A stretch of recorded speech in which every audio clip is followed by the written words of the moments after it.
एक बहू का संदेश आया कि महाराज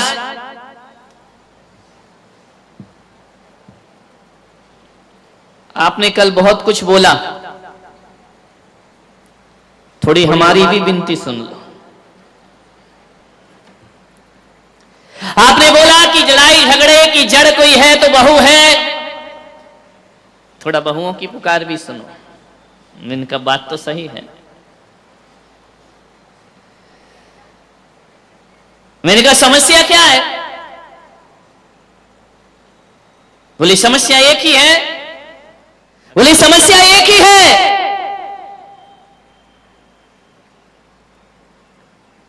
कि हमारी जो सासू है ना, वो मेरे बारे में अलग सोच रखती है,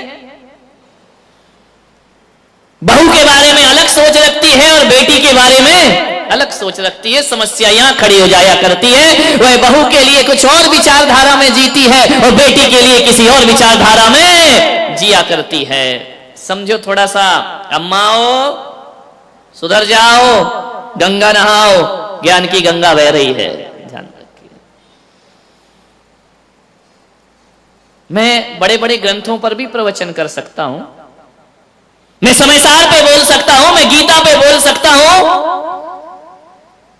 मैं महापुराण पे बोल सकता हूं, मैं कुरान पे बोल सकता हूं, लेकिन मुझे यह लगती है सबसे बड़ी मजबूरी कि आगम की बड़ी बड़ी बातें करने से पहले आदमी के जीवन में नैतिकता और व्यवहारिकता आना चाहिए। आदमी नैतिक और व्यवहारिक नहीं हुआ, आदमी ने यदि अपने जीवन को बदलने का प्रयास नहीं किया तो बड़े बड़े ग्रंथों से कोई क्रांति खड़ी होने वाली नहीं। पहले अपने घर को मंदिर बनाओ।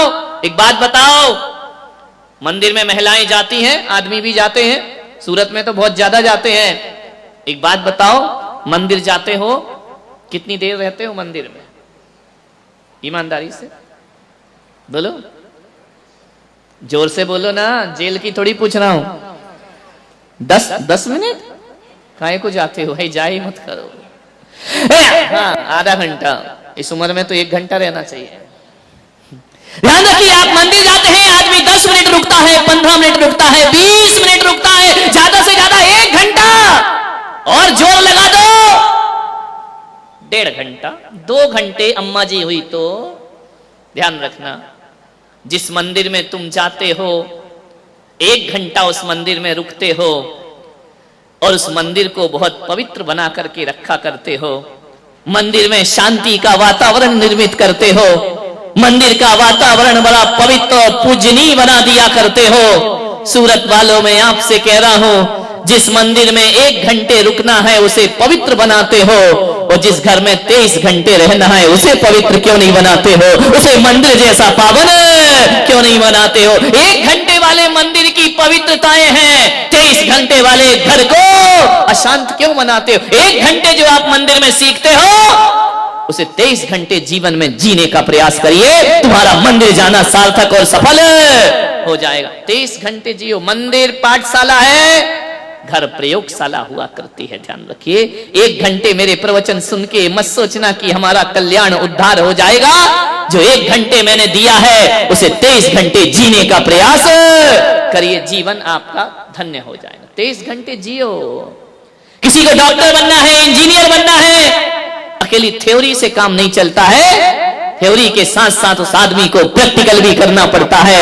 तो 1 घंटे जो यहाँ ज्ञान गंगा महोत्सव के माध्यम से दिया जा रहा है, वह मैं तुम्हें केवल थ्योरी देने का प्रयास कर रहा हूं। जीवन में डॉक्टर की, इंजीनियर की उपाधि तो लेना आसान है, एक सच्चे और अच्छे इंसान की उपाधि लेना बहुत कठिन काम हुआ करता है। 1 घंटे की इस पाठशाला को घर में जाके 23 घंटे जीने का प्रयास करो। ये ज्ञान गंगा महोत्सव है। मैं नहीं चाहता हूं, न मेरा उद्देश्य है कि आप जैन बन जाए, मैं नहीं चाहता हूं कि धर्मांतरण हो, मैं नहीं चाहता हूं आप अपनी आस्थाएं छोड़ दें। जो जिस आस्था में जीता है जिए, जिस परमात्मा को मानता है माने। मैं पुलक सागर यदि महावीर की वाणी लेकर के आया हूं, भगवान महावीर के सिद्धांत लेकर के आया हूं, मैं कोई अलग बात नहीं बोल रहा हूं। सिद्धांत भगवान महावीर के हैं और भाषा केवल मेरी है, और दृष्टांत महावीर के हैं, दृष्ट मेरा हुआ करता है। आपसे इतना ही निवेदन है, महावीर की ही बातें हैं ये। आपसे मैं इतना कहना चाहता हूं, लोगों ने होर्डिंग्स में लिखा है सूरत वालों, मुझे आपसे कुछ कहना है। एक व्यक्ति मेरे कमरे में आए, बोले बोलो क्या कहना है। मैंने कहा मुझे कुछ नहीं कहना है। तो बोले लिखा काहे को है कि सूरत वालों मुझे आपसे कुछ कहना है तो कह दो। मुझे इतना ही कहना है, ना मैं तुम्हें हिंदू बनाना चाहता हूं, ना मैं तुम्हें जैन बनाना चाहता हूं, ना मैं मुसलमान बनाना चाहता हूं। मैं पुलक सागर तो एक भारत के लिए सपना देखना चाहता हूं कि मेरी सभाओं में आकर के कोई भी जैन मत बनना, कोई जरूरत नहीं है जैन बनने की। लेकिन मैं इतना निवेदन करूंगा, मैं तुम्हें जैन बनाना तो नहीं चाहता हूं, लेकिन मैं तुम्हें अच्छा मैन बनाना चाहता हूं। और जो अच्छा मैन बन जाता है वो दुनिया में हकीकत जैन हुआ। जैन कौन? जो अच्छा मैन है। और जो अच्छा मैन नहीं है वह जैन होकर भी जैन नहीं हो सकता है। ध्यान रखिए, मैं जैन नहीं मैन बनाने आया हूं। ध्यान रखना, जीवन को बदलने का प्रयास करो। क्रांतियां हो रही हैं देश में, मान्यवर, पूरा देश खुशहाल है, सबके चेहरों पर आनंद है। 70 साल में जो इस देश में नहीं हुआ, मोदी जी ने वह करके दिखा दिया। 70 साल जिन्होंने राज्य किया, 60-60 साल जिन्होंने देश की हुकूमत को रखा, क्या किया उन्होंने? मान्यवर, मैं किसी पार्टी का प्रचारक नहीं हूं, ध्यान रखना। ना मुझे कोई बीजेपी से कुछ लेना देना है, ना मुझे कांग्रेस से कुछ लेना देना है, ना मुझे सपा की साइकिल चाहिए, ना बसपा का हाथी चाहिए। मैं पुलक सागर हूं, मैं किसी पार्टी का समर्थक और विरोधी नहीं हूं, लेकिन मेरा आशीर्वाद और मेरी शुभकामनाएं किसी के साथ है जो राष्ट्र हित का चिंतन करेगा, वही इस देश पर राज्य करेगा, उसी के लिए ये देश है। मान्यवर, हमारा तो यही चलता है, हम किसी पार्टी के नहीं है। नंदू जी, अपनी काहे की पार्टी? कोई पार्टी नहीं। अपने पास तो कोई आ जाए, जब कोई चरणों में शीश झुकाता है, प्रणाम करता है, मैं आशीर्वाद देता हूं। जब पंजा उठता है तो मैं कांग्रेसी हो जाया करता हूं। और जब ये श्रावक भक्ति भाव से कमल के आसन पर बिठाते हैं भगवान को, साधु को, गुरु को, अपन बीजेपी पे जाकर बैठ जाते हैं। और जब शोभा यात्रा में आगे आगे हाथी चलता है तो बसपा की मायावती आ जाया करती है। और जब पानी ज्यादा भर जाए तो लालू की मुलायम की साइकिल चल जाया करती है। लाइट ना हो तो लालू की लालटेन है। और प्रवचन में कितने लेट हो गए, शरद पवार की घड़ी है? अपन किसी पार्टी के नहीं है, ध्यान रखना। लेकिन कल जो देश में हुआ है, 70 साल की आजादी के बाद, मैं कह सकता हूं बड़े दावे के साथ कि असली तिरंगा तो इस बार 15 अगस्त में फहराया जाएगा। लाल किला मुखरित होगा, अखंड भारत। अभी कहा जाता था कश्मीर से कन्याकुमारी तक भारत एक है, एक होकर भी कश्मीर हमसे पराया बना हुआ था। बुरी निगाहें उस पर डलती थी, हर कोई कश्मीर कश्मीर कश्मीर, हमें दे दो कश्मीर हमें। वो पड़ोसी चिल्ला रहा, पागल हो गया है, बौखला गया होगा वो, मुझे दे दो कश्मीर, मुझे दे दो। एक बात बताओ, कश्मीर बच्चों का खेल है, तुमको दे दो, ऐसे कोई दिया जा सकता है? कश्मीर भारत की हाथ की लकीर है, ध्यान रखना। कश्मीर भारत की तकदीर है, कोई अपनी तकदीर किसी को कैसे दे सकता है? ध्यान रखिए, ये कश्मीर पे जो किया है एक सच्चा सपूत भाई नरेंद्र मोदी। आज खुल करके उनका नाम लेने में हमें गर्व महसूस हो रहा है, फक्र महसूस हो रहा है।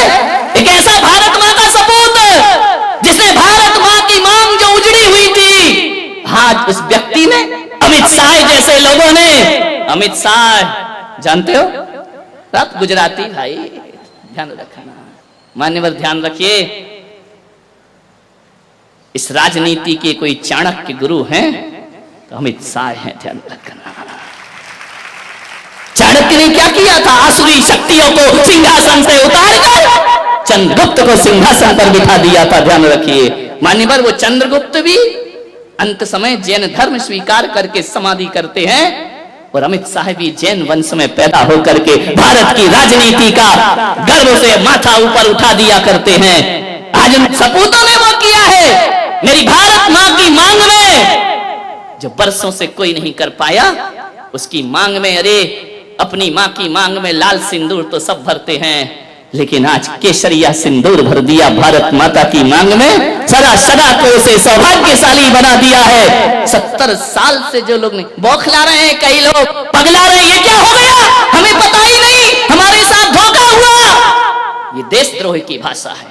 जो कश्मीर को एक करने में उसका विरोध करते हैं, मैं कह सकता हूं कि वह देशभक्त तो कभी नहीं हो सकते हैं, वह भारत माता के सपूत नहीं हो सकते हैं। किस तरह से घटनाएं घटी, क्या मोड़ दिया, ध्यान रखना। मैं कह सकता हूं मोदी जी ने जो काम किया है, आने वाला युग उन्हें युग पुरुष कह करके बुलाएगा, एक लोहे पुरुष कह करके उन्हें याद करेगा। ये जो उन्होंने कहा वो करके दिखाया। बड़े कमेंट्स हुए, अच्छे दिन आ गए, अच्छे दिन आ गए, कुछ चिल्लाए, इन अच्छे दिनों से तो बुरे ही दिन अच्छे थे। 5 साल, अरे बोले इतना समय 5 साल मोदी जी ने क्या किया? अरे मेरे भाई 70 साल में जो गंदगी तुमने फैलाई है, उसे बटोरने में 7 साल तो लगेंगे एक आदमी को, उसे साफ करने में 7 साल तो लगेंगे। और उन्होंने वह करके दिखा दिया। आज हमारे देश का जो 15 अगस्त आएगा ना, इस बार तिरंगा कश्मीर में फहराया जाएगा, बड़े शान के साथ, गर्व के साथ। ध्यान रखिए, हमारे ही देश में रहकर हमारी ही जड़ें काटने वाले लोग आज बौखला रहे हैं। ध्यान रखिए, मैं मोदी जी को अपने वाणी से विशेष आशीर्वाद प्रदान करना चाहता हूं, जिसने देश हित में काम किया है। न आगे कोई, न पीछे कोई। एक बात याद रखना, इस देश का कल्याण वही कर सकते जिनकी बीवी नहीं है। समझ में आ रहा? नहीं नहीं, एक आध को छोड़ दो। समझ में आ रहा? ना उन्हें बहू मिली ना बहुमत मिला, उनको छोड़, उनका कोई मतलब नहीं है। एक बार राहुल गांधी ने अपनी मम्मी से पूछा, मुझे शादी क्यों नहीं हो रही, मुझे बहू क्यों नहीं मिलती है? मालूम है दिग्विजय सिंह ने कहा, तेरी मम्मी की वजह से। बोले क्यों? बोले जहां जहां जाती बड़ी बड़ी सभाओं में बोलती है, मुझे बहू मत दो। समझ में आया क्या? मुझे बहू तो नहीं दो तो रहोगे कुंवारे। ध्यान रखना। मान्यवर, गर्व से मस्तक ऊंचा उठा है। कश्मीर, इस पर चर्चा मैं 15 अगस्त को करूंगा। आज विषय मेरा दूसरा है। लेकिन इतना बड़ा काम हो और संत अपनी दुआएं ना दें तो वो धर्म संत नहीं हुआ करता है।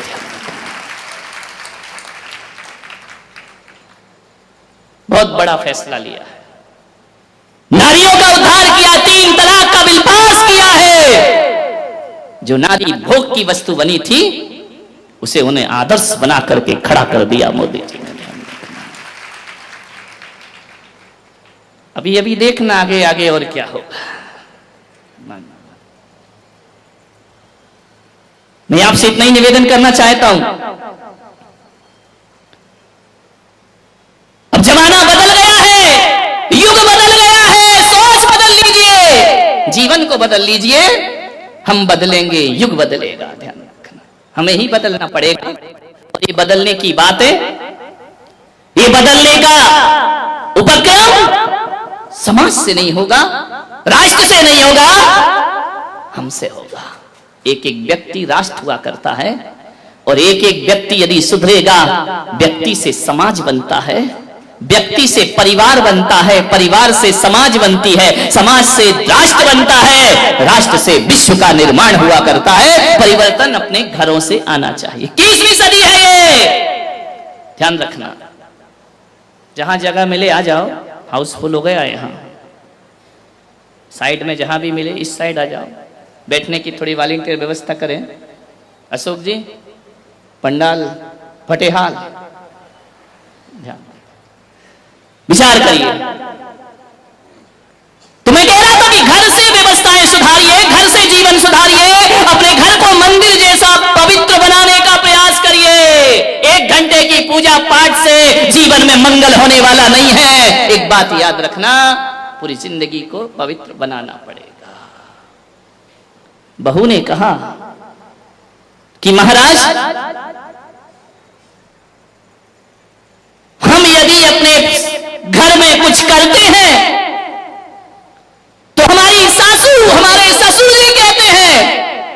लिमिट क्रॉस हो रही है। हमसे कहा जाता है फ्रीडम ज्यादा मिल गया है, स्वतंत्रता ज्यादा मिल गई है। यह बातें बोली जाती हैं महाराज। और जब यही बातें हमारी ननन जब ससुराल से पीहर आती है ना, तो यही माँ उसे समझाती है कि बेटा ससुराल में कैसे रहना, ससुराल की हुकूमत कैसे करना, ज्यादा सास से दबना नहीं, झुकना नहीं। जिस बातों का विरोध करती है मेरी, वही बातें वो मेरी ननंद को सिखाती है। बहुत पीड़ा होती है महाराज, बहुत दर्द होता है महाराज। ये दोहरे मापदंड क्यों है हमारी माताओं के बीच में? मैं जानता हूं एक ऐसी सास को, वो मेरे दर्शन करने को आई। मैंने कहा अम्मा जी सुखी हो? अरे बोले सुखी तो हूं महाराज, बस एक दुख है। मैंने कहा क्या दुख है? बोले जो बहू आई है ना, तो मैंने कहा क्या हो गया उसको? अरे बोले कोई तमीज नहीं, माँ बाप ने कुछ नहीं सिखाया उसको। तो मैंने कहा तू सिखा दे। अरे बोले महाराज देखने गए थे, शादी की थी जब तो बड़ी सुशील लग रही थी, 8 बजे तक सो के नहीं उठती है, पूरा घर उठ जाता है, वो सोती रहती है, बड़ों को बड़ा नहीं समझती, छोटों को छोटा नहीं समझती, बड़ी बेरुखी से बात किया करती है। बहुत दुखी हूं महाराज, जब से ये बहू आई है मेरे जीवन में नरक हो गया। मैंने कहा और मामा जी बेटियां कैसी हैं? अरे बेटियां, अरे क्या बताऊं महाराज, क्या किस्मत लेकर आई हूं मैं, क्या पुण्य कमाए थे किस जन्म में। मैंने कहा क्यों क्या हुआ? बोले ऐसे कंवर साहब मिले हैं, ऐसे कंवर साहब मिले हैं। मैंने कहा कैसे मिले हैं? अरे हीरा है हीरा। मैंने कहा कैसा हीरा? बोले बेटी को उठने तक नहीं देता, चाय बना के दे देता है, और जो बेटी कहती है वही करता है। कौन से जन्म में मैंने ऐसे पुण्य कि ये दोहरे मापदंड। बहू को कहती है किस्सों के समय पे नहीं उठती, और दमाद से कहती दमाद हीरा है। बेटी की जुबान पे बात नहीं आती और कंवर साहब पूरा कर दिया करते। पिक्चर दिखाने ले जाते हैं, घुमाने ले जाते हैं, बाहर खिलाने ले जाते हैं। तर गई महाराज बेटियों की तरफ से। तो मैं ध्यान रखना, तू तर नहीं गई, तू मर गई, ध्यान रखना। विचार ये स्थिति हमारे घरों की। बहू के लिए उसी चीज पर पाबंदी और बेटी के लिए उसी चीज की शिक्षा। ये दोहरे मापदंड नहीं चलेंगे, ध्यान रखिए। निवेदन है मेरा, मैं ससुर से और सासुओं से निवेदन कर रहा हूं, दोहरे मापदंड मत रखिए। एक जानते हो, एक महिला मंदिर आई, अम्मा जी रास्ते में मिली, नमोस्तु महाराज, प्रणाम प्रणाम। उनका अम्मा जी बड़ी खुश दिख रही है। बोले बहुत खुश हूं महाराज। मैंने कहा क्यों? मैंने कहा कितने बच्चे हैं तुम्हारे? बोले 4 बेटियां हैं। 4 बेटियां सुखी हैं? सुखी तो क्यों नहीं रहेंगी? जब मैंने उनकी शादी की थी ना, तो महाराज क्या बताऊं तुम्हें, मेरा भी दिमाग ऐसा चला। मैंने कहा अपनी लड़कियों की शादी वहां करूंगी जिस घर में सास नहीं हो, और सास नहीं है तो हुकूमत अपने हाथ में। इतनी मैंने कहा 4 मिल गए, ऐसे हमारे 4 मिल गए, राम लक्ष्मण भरत शत्रुघ्न से। सास नहीं है उस घर में। इतना राज करती हैं हमारी बेटियां, जो कहो वो होता है। तो मैंने कहा अम्मा जी और कोई कमी जिंदगी में? बोले एक कमी है। मैंने कहा क्या? बोले जो हमारा लड़का है ना। मैंने कहा हाँ। बोले 35 साल का हो गया। समझ गए क्या? ऐसी बातें आपको डायरेक्ट समझ में आती हैं। बोले 35 साल का हो गया महाराज। तो मैंने कहा हो गई नहीं। अरे बोले ऐसा नहीं, अभी तक कुंवारा बैठा है, शादी नहीं हो रही उसकी, बस एक तकलीफ है। मैंने कहा अम्मा जी लड़की देखने वाले नहीं आते क्या? बोले बहुत आते हैं, रिश्ते तो इतने आ रहे, लाइन लगी है। जो आता है लड़के को देखता है, घर जाता है, कहता जवाब देंगे, आज तक जवाब ही लौट के नहीं आता है। हम इंतजार ही करते, कुंडली भी मिल जाती है, लेकिन शादी नहीं हो रही है। मैंने कहा अम्मा जी नहीं होगी। बोले क्यों, कोई शनि की दशा लगी है क्या? मैंने कहा दशा नहीं लगी, दशा बैठी है। बोले मतलब क्या है? मैंने कहा तूने 3 बेटियों के लिए संकल्प लिया था ना कि जिस घर में सास ना हो वहां दूंगी, तो और बेटी वाले भी तो हैं। मैंने कहा जब तक तू रहेगी लड़का कुंवारा रहेगा, ध्यान रखना। और जिस दिन तो दुनिया से चली जाएगी उस दिन लड़के के फेरे लग जाएंगे। दोहरी नीतियां मत चलो मेरे भाई, ध्यान रखना। दोहरे मापदंड मत रखिए। बेटी के लिए अलग व्यवहार, बहू के लिए अलग व्यवहार। बेटी 4 दिन को आती है, वीआईपी ट्रीटमेंट मिलता है। बहू 24 घंटे साथ रहती है, 2 दर्जा मिला करता है। क्या बात है कि एक सास 10-10 साल की हो गई बहू, शादी हुए, आज भी उसे बहू ही समझती है। ध्यान रखना, आज तक उसे बेटी नहीं समझ पाई, आज तक उसे बहू का ही दर्जा दिया जाता है, आज तक वो पराया जीवन ही जीती है। मान्यवर, आपके घर में नहीं है, मैं आशीर्वाद प्रदान करता हूं, अच्छा घर हो, लेकिन कहानी उन घरों की है जहां बहुएं प्रताड़ित की जाती हैं। ध्यान रखिए, कोई जरूरी नहीं है कि बहू ही सास को प्रताड़ित करती हो, सास भी कुछ कम नहीं है मेरे भाई। ध्यान रखना, ये भी बहुओं को बहुत उलाहने दिया करती हैं। मानो बहुएं, ताली तो बजा दो, आज तुम्हारे पक्ष में बोल रहा हूं मैं। ध्यान रखिए, कौन बोला आज किसने सद्बुद्धि दे दी? बहुत बढ़िया, जय हो पंचम काल की। विचार बहुत परेशान होती है आज बहुओं की स्थिति वह है घरों में। उस बहू ने कहा महाराज बहुत पीड़ा होती है हमें भी, हम भी परिवार छोड़ के आए हैं, हम भी इस घर को अपनाते हैं, लेकिन इस घर ने हमें आज तक अपनाया नहीं। क्या होता, क्या फर्क पड़ता है? एक बात बताओ, सासुओं से मैं पूछता हूं, बेटी कब आती है तुम्हारे घर में गर्मी की छुट्टियों में? यहां रोज नाश्ता कौन बनाता है? बेटी आके बनाती है, बहू बनाती है? बहू बनाती है ना। रसोई कौन बनाती है? बहू बनाती है। चलो नौकरानी होगी, निर्देश तो बहू देती है ना, देखती है ना। बीमार हो जाओ तो बहू आके पूछती है, बीमार हो जाओ तो दवाई भले झुंझला के दे, गुस्से से दे, देगी बहू ही, पड़ोसिन देने वाली नहीं है। ध्यान रखना, कुछ भी करेगी, तकलीफ हो, दुख हो, संकट हो, बहू ही साथ में आती है। बेमन से आए या मन से आए, साथ तो बहू ही देती है ना। सुबह से उठती है, तुम्हारी व्यवस्था करती है, नाश्ता बनाती है, खाना बनाती है। एक बात ध्यान रखो, आप ईमानदारी से बताना, एक संत की सभा में बैठे हैं, बहू ज्यादा काम करती है या बेटी ज्यादा काम करती? ईमानदारी से बताना, बहू ज्यादा काम करती है ना, तो उसके बाद भी बेटी प्यारी क्यों लगती है, बहू प्यारी क्यों नहीं लगती है? वह उससे ज्यादा काम करती है, उससे ज्यादा ख्याल रखती है। बेटी तो 4 दिन को आती है, बहू जीवन भर साथ रहा करती है। एक बात याद रखना, भारतीय संस्कृति में किसी भी बेटी को लक्ष्मी नहीं कहा जाता है, बल्कि बहू को लक्ष्मी कह करके बुलाया जाता है। ध्यान रखना, किसी बेटी को किसी ने लक्ष्मी कहा है, कन्या भले कह दिया जाए, लेकिन लक्ष्मी का रूप नहीं दिया जाता है। रक्षा बंधन पर बेटी की जरूरत पड़ती है, लेकिन दीपावली जब आती है तो बेटी की नहीं, हाथों में दीप लिए हुए बहू शोभा दिया करती है। दीपावली तो बहू की हुआ करती है, दीप जलाती है। रक्षाबंधन पे तो राखी बांधकर चली जाएगी, मिठाई खाएगी, कुछ पैसे भी ले जाएगी। ध्यान रखना, कमर साहब आएंगे, खाएंगे, मजे लेंगे, लास्ट में बोल देंगे मजा नहीं आया, धत तेरे की, मर गए कर करके, उनने कह दिया मजा नहीं आया। बहू तो घर में ही रहती है ना, बहू तो लक्ष्मी है ना। आज तक किसी बेटी की आरती किसी माँ ने नहीं उतारी होगी, लेकिन बहू जब घर में आती है तो सास को दीप लेकर उसकी आरती उतारना पड़ती है। बहू मंगल है, बहू शुभ है, बहू लक्ष्मी का रूप है, बहू सरस्वती का रूप है। जब वह बहू घर में आती है, तुम्हारे वंश को अंश प्रदान करती है, और जब उन्हें संस्कारित करती है तो यही बहू सरस्वती का रूप हो जाया करती है। ध्यान रखिए, और यही बहू लक्ष्मी का रूप हो जाती। बहुओं को लात मारना यानी लक्ष्मी को लात मारना के समान पाप हुआ करता है। ध्यान रखिए, बहुएं तो घर की शोभा होती है, प्राण होती है। बहुएं ना हो तो तुम्हें कोई दादी कहने वाला नहीं मिलेगा, तरस जाओगी।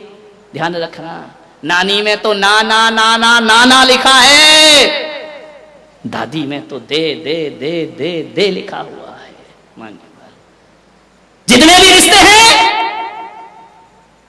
आज तुम्हारा छोटा बेटा चाचा कहला रहा है तो बहू की वजह से, आज तुम ससुर जी कहला रहे हो तो बहू की वजह से, और आज तुम सासू मां कहला रही हो तो ये रिश्ते तुमने नहीं, उस बहू ने आकर तुम्हें रिश्ते दिए हैं। और तुम्हारे वंश के अंश को यदि बढ़ाया है तो बहू ने बढ़ाया है, किसी बेटी ने तुम्हारे वंश को आगे नहीं। बहू ध्यान रखना, कितनी भी पूजा कर लेना,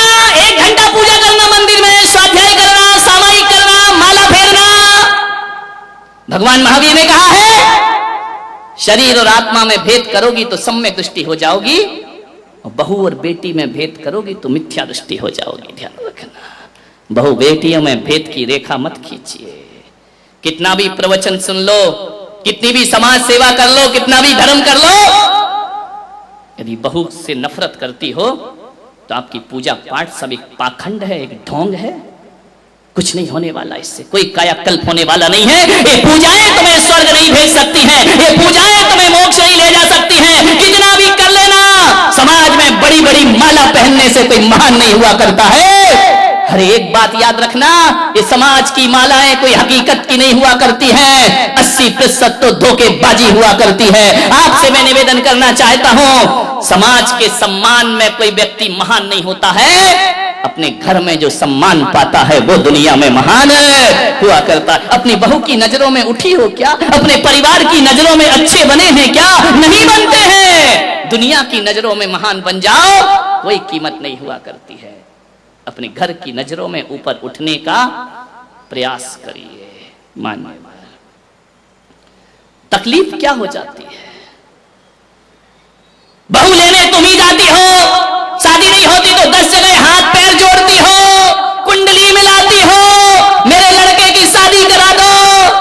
एक काम करना, युवाओं से मैं कहूंगा, शादी आदि करो ना, कुंडली मुंडली का एक अलग लफड़ा, इस चक्कर में कई कुंवारे घूम रहे हैं।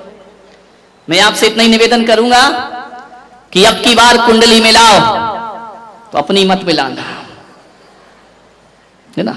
किसी भी पंडित को दिखाना तो कहना जो लड़की मेरे घर आ रही, देख उससे मेरी माँ की कुंडली मिल रही है या नहीं मिल रही है, मेरे पास उसे कितना रहना है, सबसे ज्यादा तो सासू के साथ गड़बड़ घर वहीं से होता है। क्योंकि जो बहू आएगी अधिक से अधिक समय भाई परिवार में गुजारती, तुम्हारे साथ कितना गुजारेगी? सुबह जाओगे थके हारे दुकान जाओगे, शाम को लौटोगे दुकान से, रात को घंटे 2 घंटे बात करोगे, फिर नींद लग जाएगी, फिर चले जाओगे। गड़बड़ तो महाभारत कहां से शुरू होती है? बहुओं से और सासुओं से। मान क्या तकलीफ हो जाती है बहू के आने पर? एक बात बताओ, तकलीफ केवल इतनी है कि एक मां अपने बच्चे को, अपने बेटे को अपने अनुसार पालती है, अपने अनुभव से पालती है, अपने जीवन की दिशा से, दृष्टिकोण से पाल के बड़ा करती है। बच्चा मां के अनुसार पलता है। स्कूल से आता है, मम्मी मेरा बैग कहां है, मम्मी मेरे जूते कहां है, मम्मी मेरे कपड़े कहां है, मम्मी मेरा खाना कहां है, मम्मी को ढूंढता है बच्चा। जब तक शादी नहीं होती, ध्यान रखना, मम्मी को ही तो ढूंढता, मम्मी मम्मी हर चीज में मम्मी, बाजार चलना मम्मी, शॉपिंग करना मम्मी। ध्यान रखना, हर जगह मां के साथ घूमता है बच्चा। एक बात याद रखना, हर जगह वह मां को तलाशेगा, तकलीफ नहीं होती वहां। दुख है तो मां, सुख है तो मां, कहीं जाना है तो मां पापा, इसके अलावा कुछ नहीं होता है। लेकिन एक तकलीफ थोड़ी सी हो जाती है कि जब शादी होकर के वह आता है तो थोड़ा समय उसे पत्नी को भी देना पड़ता है। ध्यान रखिए, और जब ये समय हमारे समय में से कटने लगता है ना, तो मां को तकलीफ होने लगती है। ध्यान रखिए, ये नेचुरल बातें हैं, प्रैक्टिकली बातें हैं कि पहले आते साथ बेटा मां को ढूंढता था, अब बहुत से काम ऐसे हैं जो पत्नी के हवाले हो जाया करते हैं। और जब कोई काम, जब वह आवाज अपनी पत्नी को देता है और मां को नहीं देता, थोड़ी सी तकलीफ हो जाती है भीतर। ध्यान रखना, शादी के बाद जितनी मुश्किल सासू को होती है ना, उससे ज्यादा मुश्किल लड़के को भी हुआ करती है। ये मत सोचो कि केवल बहू को एडजस्ट करने में वक्त लगता है, परेशान होती है। ये लड़कों को भी बहुत दिक्कत, जब तक शादीशुदा लड़कों से पूछो, हमेशा कहते इससे तो, हाँ ये तुम क्यों बोल रही, उनको बोलने दो। ध्यान रखिए, क्या स्थिति बनती है उस लड़के की, क्या करे, उसकी भी जिम्मेदारी होती है थोड़ी पत्नी के प्रति। वह लड़की हमारे घर में आती है, वो लड़की का कौन है उस घर में? एक बात बताइए, जो बहू आई है तुम्हारे घर में, तुम्हारी तो बेटी भी है, तुम्हारा तो छोटा बेटा भी है, तुम्हारा तो बड़ा बेटा भी है, तुम्हारा तो पति भी है, सब कुछ तुम्हारा है, उसका कौन है इस घर घर में, वह तो पहली बार आई है ना, वह तो नहीं जानती, वह किसी को नहीं समझती है। तुम अपने बच्चे का नेचर समझती हो, तुम अपनी लड़की का नेचर समझती हो, बहू की ट्यूनिंग तो किसी से नहीं मिलती है। अब एक बात बताइए, यदि वो बहू अपने इमोशनल को, अपनी भावनाओं को अपने पति से शेयर नहीं करेगी तो फिर किससे करेगी? किससे अपनी बातें बताएगी? किससे अपने दिल की बातें बताएगी? वह पराए घर से आई है, उसे भी तो ट्यूनिंग मिलाने में वक्त लगता है, 5 साल लगता है, 10 साल लगता है। आप अपने बच्चे से 25 साल में ट्यूनिंग मिला पाती हो, बहू से कहती 2 दिन में इस घर में एडजस्ट हो जाओ। वक्त लगता है, समय लगता है। वह किससे बोले? अपनी अच्छी बातें, बुरी बातें ले दे के उससे पति से ही बोलना पड़ेगा। उसके सपोर्ट में कौन है? माने वो किसी को, किसके भरोसे आई है? वो एक पति के भरोसे आई है ना। तो एक बहू यदि पति से समय मांगती है, एक बहू अपनी भावनाएं यदि पति से शेयर करती है, तो सासुओं को दुख नहीं होना चाहिए मेरे भाई, क्योंकि वो पूरी जिंदगी पति के भरोसे ही जीने के लिए वहां पर आई है। आपसे मैं इतना ही निवेदन करूंगा। लेकिन वो लड़की जो पराए घर से हमारे घर आई है, उसके हर एक्शन का वैल्यूएट किया जाता है। वह क्या कर रही है, कैसे बोल रही है, कैसे चल रही है, कैसे खिला रही है। ज्यादा हंस रही है तो आफत है, नहीं हंसती है तो आफत है, रो देती है तो आफत है। सुबह सुबह जल्दी उठ जाए, काम करे, तो सासू कहती डिस्टर्ब मत कर, लेट हो जाए, अभी तक सो रही है। ध्यान रखना, कितनी निगरानी रखते हो एक बहू पर, ध्यान रखिए। मान्यवर, थोड़े से जीवन को बदलिए। हर बात वो पति से ही कहेगी और ये उसका हक है, ध्यान रखिए। समझने को तैयार क्यों नहीं होते हो? उसकी जिंदगी का मजिस्ट्रेट कौन है? उसके जिंदगी का जज कौन है? पति के लिए ही वह शादी करके आती है, ध्यान रखिए। मान्यवर, मां की पीड़ा यह होने लगती है कि अब बेटे पर बहू का कब्जा होने लगा है। दर्द केवल इतना है कि बेटा हाथ से गया, बेटा क्या करे बेचारा। अब शादी के बाद भी तुम्हारे साथ शॉपिंग करने जाए क्या? शादी के बाद भी तुम्हारे साथ पिक्चर देखने को जाएगा? शादी के बाद अरे एक आध बार चला भी जाएगा। कभी तो उसको अपनी पर्सनल लाइफ जीने दो, ध्यान रखिए। मान्यवर, लोग कहते हैं कि बहुएं परेशान है, जहां तक मेरा अनुभव है बेटे बहुत परेशान है। यदि अपनी पत्नी की बात वो मां से शेयर करता है, पत्नी का पक्ष थोड़ा सा मां के सामने लेता है, तो मां कहती अच्छा 4 दिन की आई जोरू का, बेचारा करे क्या सुन सुन के। यदि पत्नी का पक्ष ले लिया तो जोरू का गुलाम होता है, और पत्नी की ना सुने तो पत्नी कहती है अभी तक मां की उंगली पकड़ के चलोगे, बड़े कब होगे तुम। ध्यान, क्या स्थिति बन जाती है उसकी। पहले घर में आता था, दुकान से हंसता था, मुस्कुराता था, खुश होता था, अब आता है इधर पत्नी का मुंह बना है, उधर मां की त्योरी चढ़ी। कैसा जीवन बना दिया, कैसा नरक में जीवन बना दिया। एक मां को यदि कोई भय है तो केवल असुरक्षा का भय होता है। उस असुरक्षा के भय में वो अपने शक करती है अपने बच्चे पर, और अपने भविष्य की सुरक्षा के लिए बहुओं से अत्याचार प्रारंभ। भय क्यों है आपको? आप क्यों सोचते हैं कि हमारा बेटा पराया? नहीं मेरे भाई, और यदि तुम्हारा बेटा पराया हुआ है तो इसकी जिम्मेदार भी तुम ही हो, बहू नहीं है, ध्यान रखना। 25 साल में, 20 साल में तुम उसे इतना प्यार नहीं दे पाई। 20 साल में तुमने क्या संस्कार दिए हैं कि 20 साल जिसने मां से प्यार किया और 1 साल में पत्नी से प्यार करने लगा। ध्यान रखना, कमी तुम में होगी, ध्यान रखना। थोड़ा अपने दिल को बड़ा करिए। क्या करे माताएं भी, पड़ोस में एक से एक ट्रेनर बैठे हुए हैं, एक से एक सलाह देने वाले। अरे सुना, बोले क्या? बोले बहू आ रही है ना? बोले हाँ, ज्यादा सिर पे मत चढ़ाना। धत तेरे की घर उसका, बहू तेरे पेट में क्या हो रहा है ज्यादा सिर पे। आजकल यही होता है, मंदिरों में पद्म पुराण नहीं पढ़ती है, बुढ़िया पुराण ज्यादा पढ़ती है। कोई नहीं पढ़ता मंदिर में, महापुराण पढ़ रहा हो, खुला तो शास्त्र रहता है, बातें कोई और चलती रहती हैं। यहाँ शास्त्र खुला है, वहां दो बैठी हैं। अब हालत तो बहुत खराब है मंदिरों के, मैं देखता हूँ। लोग कहते महाराज आप मंदिर में ज्यादा क्यों नहीं ठहरते हैं? मैंने कहा सिवा धर्म के और सब कुछ मंदिर में मिला करता है, इसलिए मेरा मन ज्यादा। बैठी थी, मैं जाके दर्शन कर रहा था, दो अम्माएं बैठी आपस में बात कर रही, शास्त्र खुला ही पड़ा है, मंगलाचरण किया है, आगे का एक अक्षर नहीं पड़ा है, शास्त्र खुला है। उसने कहा क्यों तेरी शादी हो गई क्या लड़के की? बोले हो गई। अरे बोले तूने मुझे तो बुलाया नहीं। पुराण कौन सा रखा? पद्म पुराण। और पढ़ा क्या जा रहा है? बुढ़िया पुराण। ध्यान रखिए। बोले तूने मुझे, अरे अम्मा जी क्या करूं, नहीं भूल पाई, कार्ड तो भेजा था नहीं हुआ। अरे आजकल हमने कार्ड छपाना बंद कर दिए, अब तो मोबाइल में ही मैसेज। अरे तू भी पागल हो गई, मैं कभी मोबाइल देखती हूँ क्या? अब देखो पुराण कौन सा खुला है? रामचरित्र खुला है, रावण का चरित्र पढ़ा जा रहा है। मान लो कि बोले कैसी शादी हुई? बोले शादी तो अम्मा जी इतनी बढ़िया हुई, इतनी तारीफ करी। बोले एक बात बता कितना मिला है? देखो तेल जले तेली का दिल जले। अब तुझे क्या मतलब कितना मिला है कितना नहीं मिला? अरे कुछ लाइए दहेज महेज। बोले नहीं, मैंने ज्ञान गंगा महोत्सव में पुलक सागर के प्रवचन सुन लिए थे और मैंने कह दिया था आज के बाद दहेज नहीं लूंगी। अरे तेरी मती मारी गई, तू भी महाराजों की बातों में लग गई, ना उनके आगे कोई ना बाबा जी की बात में लग गई तू भी। बोले कुछ नहीं मिला? बोले नहीं। बोले धत तेरे की हीरा सा लड़का, शब्द देखो अनुप्रास अलंकार, हीरा सा लड़का कौड़ियों के भाव में बेच। जब इतना हीरा सा था तो तूने अपनी बेटी क्यों नहीं देती? ध्यान रखा, मत फूको किसी के घर, ऐसी ट्रेनिंग मिलती है, कान भर दिए जाते हैं और एक हंसता खिलखिलाता घर बिखेर दिया जाता है। ध्यान रखिए।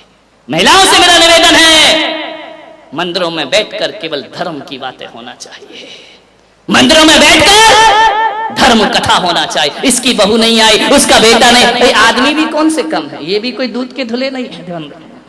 इनसे यदि पूछ लो कि वेदी पे कौन कौन से भगवान है तो नाम नहीं मालूम होगा। पूछ लो कि किस भगवान का कौन सा चिन्ह है तो तुम्हें नहीं मालूम, लेकिन ये मालूम है कौन की बहू आ रही है और कौन की बहू नहीं आ रही है। कल नहीं आई, आज नहीं आई, कहां गई? क्या देखने जाते हो मंदिर में? मंदिरों को अपवित्र मत करिए मेरे भाई। किसी भी सास के कानों में ऐसी गंदगी मत डालो। मेरी सभा में बैठे तो एक एक महिला एक संकल्प करे कि कोई यदि हमारे घर की बुराई या बहू की बुराई करेगी तो कहना मेरा कान डस्टबिन नहीं है, ये गंदगी डालना है तो कहीं और जाकर के डाल, मेरे हंसते खिलखिलाते घर पर बुरी नजर मत लगा। ध्यान रखिए, तुझे क्या लेना देना दहेज मिला कि नहीं मिला, कौन सा तेरे घर में आ रहा है, लेकिन आग लगाना उनका काम है। एक मंथरा ना होती तो राम को वनवास नहीं होता मेरे भाई, ध्यान रखना। कौन कहता है कि मंथरा नहीं है, मोहल्ले में दो चार तो होती हैं, ध्यान रखना, जिनका काम घरों में आग लगाना हुआ करता है। मान्यवर मैं आपसे निवेदन कर रहा हूं, मेरे कहने का मतलब ये नहीं है कि हर बहू अच्छी होती है। कभी कभी ज्यादा स्वतंत्रता का भी नाजायज फायदा उठाया जाता है, लेकिन किसी एक को देख करके सब बहुओं को गलत कहना ये हमारी नासमझी हुआ करती है। ध्यान रखिए मान्यवर, सास को बड़ी तकलीफ होती है, बहू को कोई रिश्तेदार आकर पूछ ले, वो सास को ना पूछे तो लगता है मेरा राजपाट चला गया। केवल एक ही भय है, 7 भय बोले हैं भगवान महावीर ने, जो सम्यक दृष्टि होते हैं वो सप्त भय से मुक्त हुआ करते हैं। और आज हमारे बुजुर्गों को, हमारे बड़े लोगों को ना धन का भय है, ना यह लोक का भय है, ना परलोक का भय है। इनको यदि भय है तो बुढ़ापे का भय है। ध्यान रखिए, असुरक्षा का भय है। मान्यवर, आज भी बहू उस घर को अपना नहीं समझ पाती है, वो बाहर वाली समझी जाती है। 4 दिन को बेटी आ जाती है। देखो छोटी छोटी बातें बता रहा हूं जो बहुत बड़ी बनती हैं, जो इतनी खाइयां पैदा करती हैं। गर्मी के दिन ससुर जी ने कहा कि चाय बेटी गर्मी में पीहर आई है, बहू भाभी भी है। बेटी ने कहा पापा जी बनाती हूं। अम्मा कहती बेटी तू क्यों बनाएगी? बोले क्यों? भाभी है ना, तू तो 4 दिन को आई, आराम कर ले। तू भी तो ससुराल से आई है, थोड़ा सा आराम कर ले, चैन से रह ले। भाभी है ना, वो चाय बना देगी। अब ये शब्द यदि बहू के कान में पड़ गए, ध्यान रखना, एक प्याला चाय बनाने में बेटी कमजोर नहीं हो जाती, उसका बीपी नहीं बढ़ जाता, वो बेहोश नहीं हो जाती। ध्यान रखना, एक प्याला चाय में कोई बहुत बड़ी मेहनत का काम नहीं था। लेकिन जब कोई सास ये शब्द बोलती है ना कि तू आराम कर, भाभी बनाएगी, ध्यान रखना, एक प्याला चाय ने तुम्हारे दिलों की दूरियां बढ़ा दी। ध्यान रखिए, छलनी हो जाता है उस बहू का सीना। क्या फर्क पड़ता है यदि बेटी बना लेती तो। और मैं तो इन बेटियों से भी हाथ जोड़ के निवेदन करता हूं, 4 दिन को आई हो, पीहर में आग लगा के मत जाओ। ध्यान रखिए, आधी आग तो ये लोग भी लगाती हैं। आ गई क्या रक्षाबंधन पे, मिठाई खाओगी और आग उगल के जाओगी। ध्यान रखना, इतनी समर्पण दिखाती है पीहर में आकर के अपने माँ बाप के लिए, पूरी बिछी जाती, मेरी मम्मी मेरे पापा, मेरी मम्मी मेरे पापा। भाभी तू ये नहीं करती है, भाभी तू सम्मान नहीं करती, भाभी तू इज्जत नहीं करती है। ये 4 शब्द, इतना प्रेम, गजब। ऐसा लगता है कि तुम्हारी मम्मी की शुभचिंतक केवल तुम ही हो। बेटा तो दुश्मन पैदा हुआ है, कंस पैदा हुआ है घर में। बेटे का कोई लगाव नहीं है, कोई अटैचमेंट नहीं है तुम्हारी माँ से, सब कुछ तुम्हारा है। इतना भाई को व्यंग करोगी शादी के बाद, भाभी को व्यंग करोगी शादी के बाद, तू मम्मी का ख्याल नहीं रखता, तू पापा का ख्याल नहीं रखता है, इतनी बातें कर रही हो और ससुराल को नरक बना रखा है। ध्यान रखिए, इतनी ईमानदार होती तो तुम्हारी ससुराल भी स्वर्ग जैसी बन गई होती। जितना समर्पण माँ बाप को दिखाती हो ना 4 दिन में, उतना सास ससुर को दिखाओ, पलकों पे बैठोगी ससुराल में जाकर के। ध्यान रखिए, सोचना है, ससुराल नरक बना है, पीहर सुधारने की बातें करती है। प्लीज अपने पीहर में आग मत लगाइए। अधिकतर झगड़े तभी होते हैं जब ननंद घर में आती है। नंद गले का कौन बोला फंद। ध्यान रखिए, मान्यवर मत। अरे आपको तो धन्यवाद देना चाहिए अपनी भाभी को कि मुझे मेरे माँ बाप ने पाला पुसा कर बड़ा करके विदा कर दिया पराए घर में। मैं अपनी माँ का उतना ध्यान नहीं रख पाती। भाभी तू धन्य है कि बुढ़ापे में मेरी माँ का ध्यान रखती है।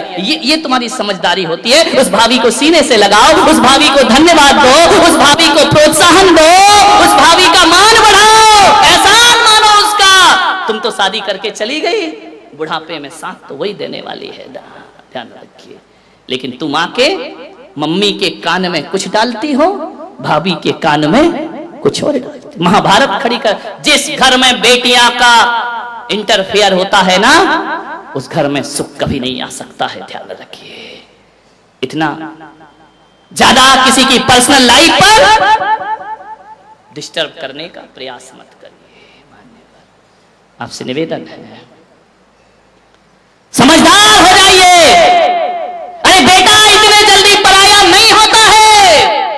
बेटे ने थोड़ा समय पत्नी को दे दिया, इसका मतलब थोड़ी है कि वो माँ बाप से प्यार नहीं करता है। बेटे ने थोड़ा सा समय पत्नी को ज्यादा दे दिया तो वो तुमको इग्नोर कर रहा है। ये मानसिकता हटाइए। समय भले भी देता हो, बेटा तो बेटा हुआ करता है ना। मान्यवर, आपसे निवेदन है बड़ी विनम्रता के साथ, अरे कभी एक बार अपनी बहू को बाहें फैलाकर गले से लगाने का प्रयास किया करो।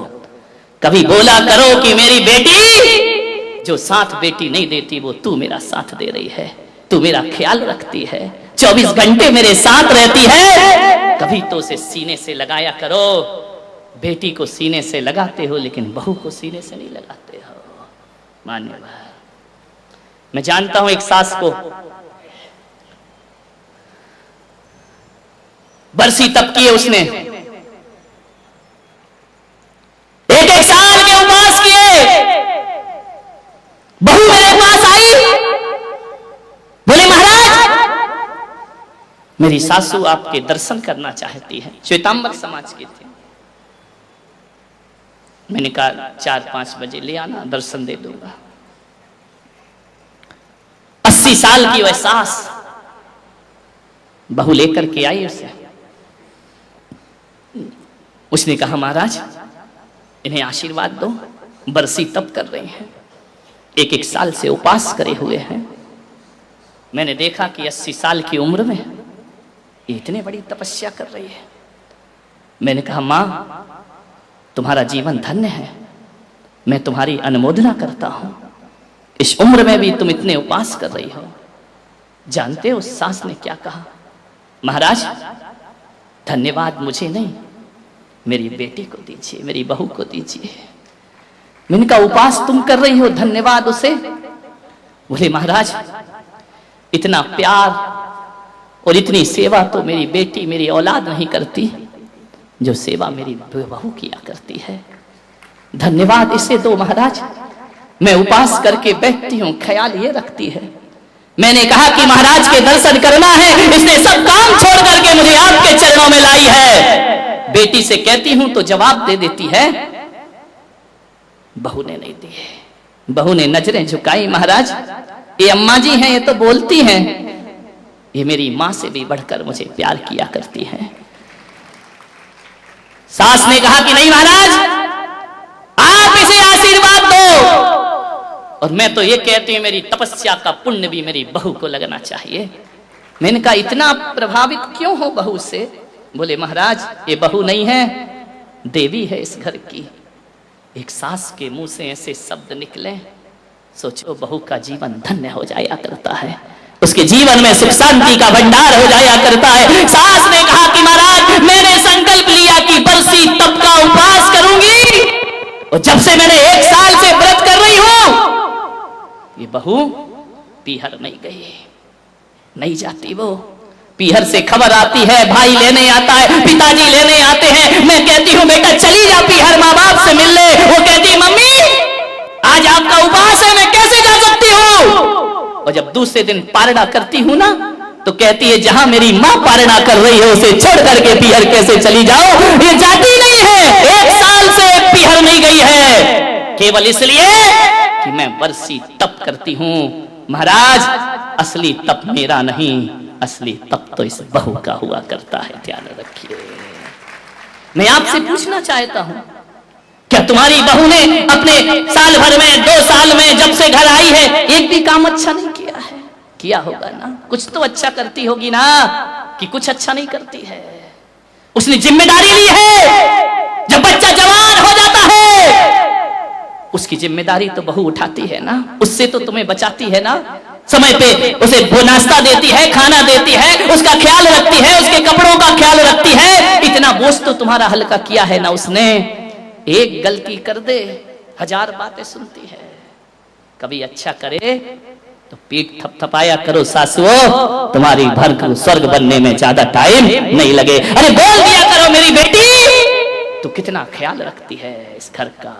मान्यवर हमारी जुबान कितनी लड़खड़ाती है बहू की प्रशंसा करने में, कितनी कंजूस हो जाया करती है। अरे इसको थोड़ा सा सांत्वना दो, प्रोत्साहन दो, बहू को आगे बढ़ाओ। हाँ यदि कोई बहू एक गलती करे तो 10 गालियां पड़ती हैं उसको, कभी अच्छा काम करे तो धन्यवाद नहीं देती हो।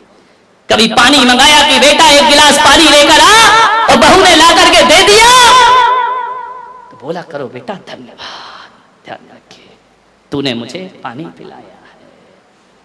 मान्यवर बहुत बदल गई है दुनिया। बहू को देख करके माताएं अपने बेटों पर शक करने लगती हैं कि हमारा बेटा हमारे हाथ में नहीं है। प्लीज ऐसा वातावरण घर का मत बनाइए। मान्यवर आपसे एक ही निवेदन करूंगा, लड़कों से भी निवेदन करूंगा, घर में 4 लोग होंगे कहां सुनी होगी। तुम्हारी बहुत बड़ी तपस्या है घर को स्वर्ग बनाने में। तुम्हें मां की बातें भी सुनना है और पत्नी की बातें भी सुनना है। एक आदमी को मैं जानता हूं, टिफिन लेकर के अस्पताल जा रहा था। रास्ते में एक दोस्त मिला, उसने कहा कहां जा रहा है? बोले टिफिन लेकर अस्पताल जा रहा हूं। मालूम है उस दोस्त ने कहा क्यों, क्या हुआ? बोले मेरी पत्नी सीरियस है, अस्पताल में एडमिट है, रोज खाना लेकर मुझे जाना पड़ता है। बोले यार तू क्यों जाता है खाना लेकर? बोले क्यों, जब वो स्वस्थ थी तो रोज मुझे खाना देती थी, आज अस्वस्थ है तो मेरा भी फर्ज है कि उसे ले जाकर के खाना देना चाहिए। कब तक बीमार है? बोले उसकी याददाश्त चली गई है। उस दोस्त ने कहा पागल है क्या, जब वो तुझे पहचानती रही है, जब उसकी याददाश्त ही चली गई है तो तू टिफिन लेकर क्यों जाता है? किराए का टिफिन भेज दिया कर, वो कौन सा तुझे पहचानती है, कौन सा तुझे जानती है? ऐसे दोस्त मिलेंगे भड़काने वाले, घरों को तोड़ने वाले। जानते उस लड़के ने क्या कहा? तू सही कह रहा है कि उसकी याददाश्त नहीं है, लेकिन एक बात बता दे मेरे दोस्त, याददाश्त उसकी खोई है, याददाश्त मेरी तो नहीं खोई है ना, मेरी तो मेमोरी है ना, मेरी तो याददाश्त है ना। उसने खोई उसकी मजबूरी है, लेकिन मेरी याददाश्त तो मजबूत है, मेरी मेमोरी तो लॉस नहीं हुई है ना। तो बोले क्या मतलब? बोले मेरी मेमोरी नहीं जा सकती है, क्योंकि जब मैं एक दिन ऑफिस में बैठा था और जब उसे फोन गया कि तेरे पति की तबीयत खराब है, उसने आओ देखा रहता हो, उसने स्कूटी उठाई और मेरे लिए भोजन लेकर के भागी, लेकिन रास्ते में दुर्घटना घट गई, उसका एक्सीडेंट हो गया। वो आई तो मेरे लिए थी ना, टिफिन लेकर तो मेरे लिए आई थी ना, एक्सीडेंट हो गया, उसकी मेमोरी चली गई। अरे जब पत्नी मेरे लिए टिफिन लेकर के भाग सकती है तो एक पति का भी फर्ज है कि उसके लिए वह भोजन लेकर के जाए। उसने आज जो हालत हुई है वह मेरी वजह से हुई है, उसकी याददाश्त में उसने मुझे भुला दिया हो, लेकिन मैं मरते दम तक अपने बीवी के इस काम को नहीं भुला सकता हूं। ध्यान रखिए, फर्ज है आपका। दिन भर पिसती है वह भी घर के काम करती है, वह भी तनाव टेंशन। क्यों, बहुत बड़ी कोई सयानी लड़की तो आती नहीं, 15 साल 20 साल 25 साल 30 साल की बेटी, उसके भी अपने ख्वाहिश हैं, उसके भी अपने अरमान हैं, उसके भी अपना कोई जीवन है, उसकी भी अपनी आकांक्षाएं हैं। सुबह से उठती है, सारे काम करती है। नारी तेरा जीवन क्या है? ऐसी जिंदगी हो जाती इस नारी की, अबला तेरी यही कहानी, आंचल में है दूध और आंखों में पानी। अबला तेरी क्या करे वो, माँ की नहीं सुने सास की तो वो चिल्लाती है, पति की नहीं सुने तो पति चिल्लाता है, ससुर को समय पे ना दे तो वो चिल्लाता है, और तो और बच्चों का टिफिन ना लगाए तो बच्चे चिल्लाते हैं। ध्यान रखिए, यदि जॉब करती है तो ऑफिस में लेट हो जाए तो बॉस चिल्लाता है। ध्यान रखना, सिवा झिड़कियों के उसे मिलता क्या है? ध्यान रखिए, सोचना है आपको। जिसका काम नहीं करे वही नाराज हो जाता है, जिसको पूछना भूल जाए वही मुंह बना लिया करता है। पूरी जिंदगी एक औरत घर को व्यवस्थित करने में ही पूरी जिंदगी खपा दिया करती है, लेकिन उसके बाद भी उसे उतना सम्मान नहीं मिलता जितने की वो हकदार हुआ करती है। ध्यान रखिए, कितना ख्याल रखे वो सबका। और तो और बेचारी महाराज आ जाए तो उनकी व्यवस्था में लग जाती है, टिफिन बनाती है, रखती है, घर को एडजस्टमेंट करती है, महाराज के चौके में जाती है, धर्म करती है, हर काम। कौन सा काम नहीं करती है? एक पति ने अपनी पत्नी से कहा तू करती क्या है दिन भर घर में? पत्नी ने कहा मैं कुछ नहीं करती। बोले क्या करती है? कमाता मैं हूं, पैसा मैं लाता हूं, तू क्या करती है दिन भर? उसने कहा ठीक है, सूरत की रही होगी। उसने कल बताऊंगी मैं क्या करती हूं। ऑफिस से लौटा पति, बिस्तर वैसे ही पड़े हैं, खाने के बर्तन वैसे ही पड़े हैं, झाड़ू वैसे ही पड़ी है, कचरा वैसे ही पड़ा है, कपड़े धुले ही नहीं है। पति आया, ये क्या बना दिया मेरे घर को नरक, ये सब सामान यहां वहां पड़ा है। उसने कहा आपने कहा था ना मैं क्या करती हूं, अब पता पड़ा कि मैं क्या करती हूं। ध्यान रखना, सोचना है आपको। जिस दिन पत्नी पीहर चली जाए ना, अकल ठिकाने लग जाएगी तुम्हारी। ध्यान रखना, 8 बजे सो के उठोगे, दूध वाला घंटी बजाएगा, मूड खराब हो जाएगा। दूध गर्म करने गैस पे रखोगे, ब्रश करने जाओगे, दूध उफन जाएगा। रोटी बनाने बैठोगे, चंदा मामा बनाओगे, भारत का नक्शा बन जाएगा। ध्यान रखना, कच्ची पक्की खाओगे पता पड़ेगा कि पत्नी की कीमत क्या हुआ करती है। ध्यान रखना, ये पिसती है तुम्हारे लिए। अरे ये तो वो नारी है जो अपने लिए खाना भी नहीं बनाती है।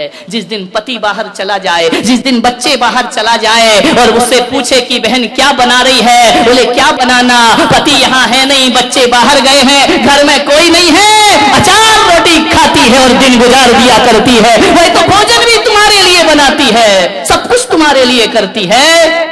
नहीं मेरे भाई, नारी का सम्मान होना चाहिए, इज्जत होना चाहिए उसके किए का उसे। और मैं आपसे एक निवेदन करता हूं, ये अम्माओं में सबसे बड़ी गंदी आदत क्या होती है कि चलो बहू से कुछ हो गया, अनजान है, बेटी है, हो गया, अब उसका बखान पूरे मोहल्ले से कर देती है। मेरी बहू ऐसी, मेरी बहू वैसी, उसने ऐसा किया, फिर फोन लगा देगी अपनी बहन को, फिर भाई को फोन लगा देगी, ऐसी बहू मिली, ये नहीं करती, वो नहीं करती। आपसे मेरा निवेदन है, दुनिया भर में बकने से हो क्या, कोई हल नहीं होने वाला। गड़बड़ी हो गई है। माताओं से निवेदन है कि एक बार बहू बेटे परिवार बैठकर जो भी कहना है अपने घर की चार दीवारी के अंदर कहिए। यदि बहू से कहोगी तो समस्या का हल हो सकता है, पड़ोसी कोई हल नहीं करेंगे। ध्यान रखना, वो तो तैयार ही बैठे हैं कि इस घर में कब आग लगे और कब हम इसमें पेट्रोल डालें कि पूरा घर बर्बाद हो जाए। किसी से कहने से मतलब क्या है, यहां वहां कहने से क्या मतलब है। अपनी बहू से कहो, गुस्सा होगी, झुंझलाएगी, उसकी परवाह मत करो, कुछ बात बोलोगी कुछ तो उसकी समझ में आएगी। पड़ोसी तो मिर्च मसाला लगा करके बताएंगे, वो तो तैयार ही है कि इस घर में, इस मकान में, इस आंगन में एक दीवार और खड़ी हो जाना। ये पड़ोसी केवल मजाक बनाते, जिनके आगे तुम आंसू बहाती हो, जिनके आगे तुम रोती हो। मेरा निवेदन है, रोने का मन करे ना तो चंदा प्रभु के सामने अकेले में जाके रो लेना मेरे भाई, और वो भी ना मिले तो दीवार की तरफ मुंह करके रो लेना, लेकिन दुनिया वालों के सामने आंसू मत बहाना। ये तुम्हारे आंसुओं का मजाक बनाते हैं, ध्यान रखिए। ये बाहर से तो तुम्हें संवेदना दिखाते हैं, भीतर भीतर तो तालियां बजाते हैं कि आ गया मजा, हो गया इनका घर बर्बाद। मत बोलिए, घर में चार लोग बैठकर फैसला कर सकते हैं आप, मान्यवर।